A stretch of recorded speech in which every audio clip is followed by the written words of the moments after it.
ladies and gentlemen, people of the world, wherever you are, whoever you are, welcome to the second episode of Hot Laps. I'm here with the one and only, the very funny, actually the funniest guy in the automotive world. Everyone at home makes a noise for the one and only James Pumphrey. Hey.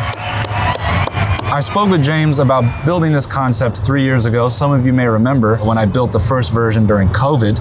And I hit up James because I said, hey man, you're an expert in this. I want to make this thing faster. And James was so kind as to not only help me in this process, but he helped invest in this project as well. Yeah, we had no idea how complicated this would be. Yeah. And we built a lot of cars on my YouTube channel, Donut, and this is officially our longest build ever. So we started this during quarantine when we weren't allowed to leave the house. I remember receiving the first email about it. 3 years later, here we are in beautiful downtown Los Angeles in the world's fastest desk. World's fastest desk, coined, printed, signed, it's official. Obama, Trump, Biden, they all said. Now, we are gonna be running up and down here. Dude, I know how much you love British people, so we brought you this. Thank you. What do you think? This thing is more extreme than I ever thought it could be. What did you think it was gonna be? Like, I saw the first version. It was like a John Deere tractor with a desk on it, and that was like funny. Yeah. But like the sheer amount of engineering and like actual science that has gone into this thing. I've seen a lot of race cars, and this is better built than I'd say like 50% of the race cars that I've seen. I mean, it's got like cantilever suspension. It's insane. Like remote reservoirs. Usually when people make things that shouldn't be fast, they go straight, but this thing can handle. I mean, the front camber alone lets you know that this thing can take corners pretty fast. Why don't we get into what you all came to see, is to see this thing rip, shall we? Let's do it. This is episode 2 of Hot Laps.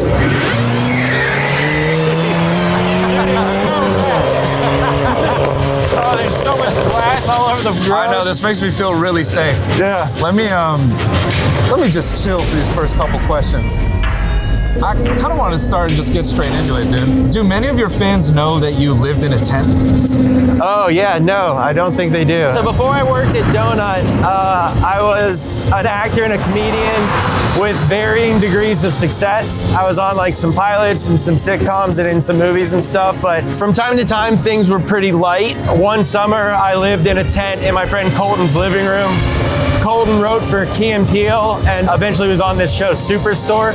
So he was like, yeah, man, move in. Originally, I was just on the couch, but one night we set up the tent and ended up living there for a few months. It got to the point where like I had like a bedside table and like a lamp and stuff in there, and it felt too much like home. So it was kind of like the kick in the ass I needed to like get it together and get my own place. So you technically started a homeless encampment in a home. Yeah, dude, I was living in a tent before people were living in tents in LA, dude. You did it first.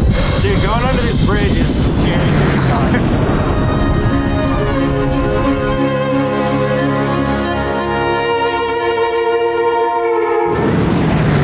You were an actor for a minute. Yeah. Yeah, I don't think people realize that about you either. Like, how do you feel about that whole period of your life? I mean, I do miss it. I think I get to like satisfy a lot of that by making videos for YouTube. Yeah. Like I always liked cars and I always liked, you know, being funny, and I always wanted to combine the two things, and Donut has really allowed me to do both of those things kind of as hard as I want to do them. With acting, I kind of got to the point where I figured out I was as good as I could be before I had to start taking it really seriously, and before I had to start like having discussions with other actors about acting. And I never got over that like final step of embarrassment of like, yo, yeah, I'm gonna pretend to be your brother, dude. I got as good as I could get, and it wasn't good enough to be a great actor, you know what I mean? But it's like still a positive time in your life. I mean, I moved here to do that. Like I moved to Los Angeles from Kentucky. All the way from? Yeah, because I liked movies, and I was fortunate enough to spend like a lot of time on sets and meet a lot of the people that I looked up to when I was a kid. And yeah, it was a really fun time. Now I'm gonna pause the ride for a second. I kind of want to put it to bed. Every day someone discovers you were one of the twins in the Siamese twin sketch. Yeah. How do you feel about this? Like, because I think when everyone gets into entertainment, there's like a Groundhog Day portion of their career. Right. Where it's just this perpetual like, you did this, you did this. What are your feelings towards that? There's 3 sketches that show up. It's that one where I'm dressed like Hitler, and one where I say the N-word on Key and Peele. Yeah. So those show up, and then like the audience is like, oh man, like I got found out or whatever, but it's comedy. They were intentional. They weren't written by me. I mean, I'm honored that stuff that I made, you know, over a decade ago still pops up from time to time. When it came to that Key and Peele sketch, does anyone know who wrote that line? I believe it was my friend Colton, who lived in the house with the tent that I lived in. Wow. My manager called me when Key and Peele got picked up by Comedy Central, and he was like, hey, the guys want you to be on their show. And I was like, sick, let's do it. He was like, you should read the script. And I was like, okay. And like, I didn't, and he called me back like a few hours later, and he was like, so do you read it? And I was like, yeah. And he was like, you want to do it? I was like, yeah. And so I did. I got to set and found out what I was supposed to say, but and the rest is history. The rest is history. All right, we can move on.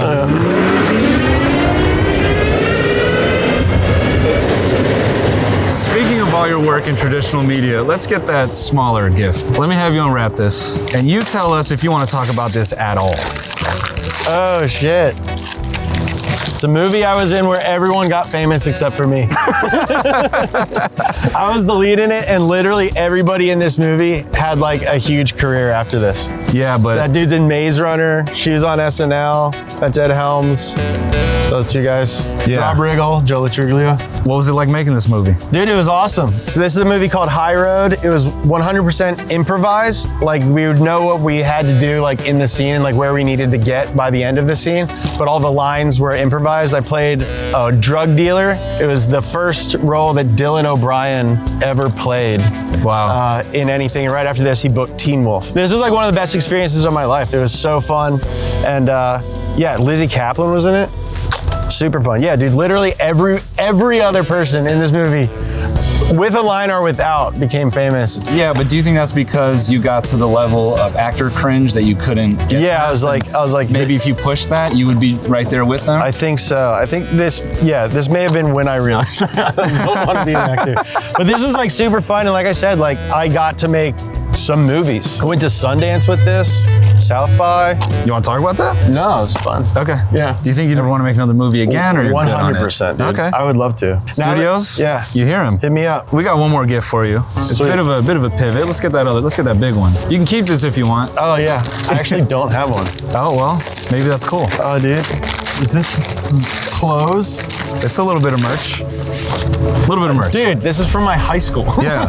we can blur it out if you don't want to dox Dude, it. for sure. No. Dude, Trinity High School. I was actually looking at Trinity merch the other day, dude. Well, dude, yeah. this is I actually have a keylogger on your computer. Dude, this is amazing. So was high school good memories for you? Yeah, lots of good memories. In that time, what was your interest in cars?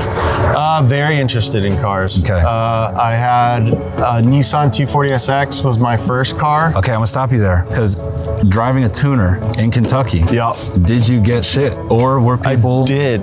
Yeah. So like there was mostly V8 guys, and then there was like a small group of us who liked Japanese and eventually German cars. Right. I sold my 240 and got a Volkswagen Golf because my friend Ross's older brother Rory had a Golf, and he had a really pretty girlfriend.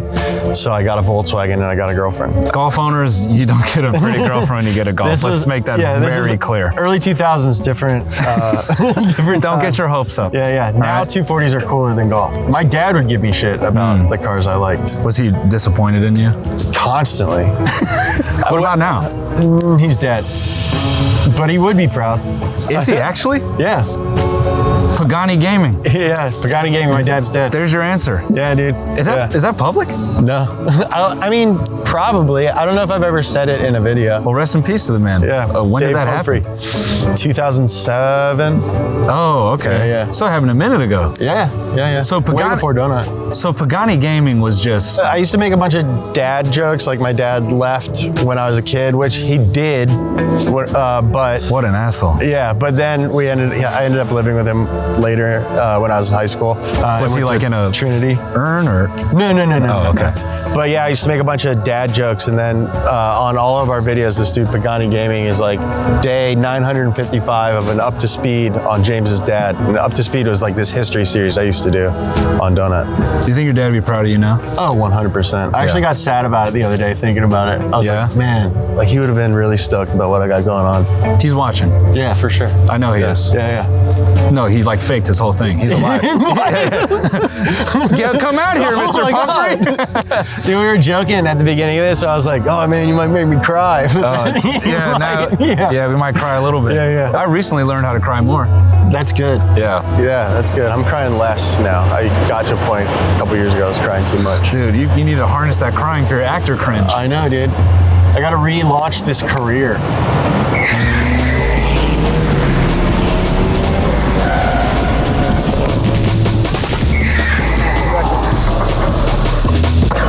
Hell yeah. All right, this is a random left fielder. When someone gets their car wrapped with anime, I believe they should have their hard drive inspected by the federal government. Oh, 100%. Do you agree? Yeah, definitely. Yeah. One of our associate producers, Jimmy, had an anime wrapped car, and I would suggest that you look into his hard drive for sure. Between BMW and Mercedes owners, which one struggles more to do 10 push-ups? The BMW owners are probably more buff per capita than Mercedes owners. Got it. And that's because BMW drivers have the Sigma mindset. Yeah, but a lot of Mercedes drivers probably have Sigma mindset. Who would excel at 10 push-ups as far as like car brand owners? Subarus, because they have to push their cars so much. Okay. That's inside. Subarus break. You've obviously been through a lot of different periods of entertainment. You've done traditional, you've done the internet, you've kind of done it all. Is there anything in the next few years that's like ruminating in your mind that you kind of want to accomplish? I'd love to make a TV show about cars. Top Gear is like the reason that me and my friends do what we do. So some version of that, like to do what we do at Donut, but with like a huge TV budget would be really sick. This is about as close to Jeremy Clarkson as you may get right here. I know, dude. Yeah. Unless I punch one of the producers in the face. Then you're in a special class of performer. Yeah. Slur on TV. Yeah. And you punched your producer. I guess that would make you, I don't know, Ellen or something? Yeah. Me, Ellen, Clarkson. Yeah. Well, thank you everyone for watching Hot Labs. James, thank you so much for doing this. Thank you, man. Why don't we get one more peel off just for the people at home? Dude. All right. Let's do one more. I love that it has reverse. Yeah. It's so fast.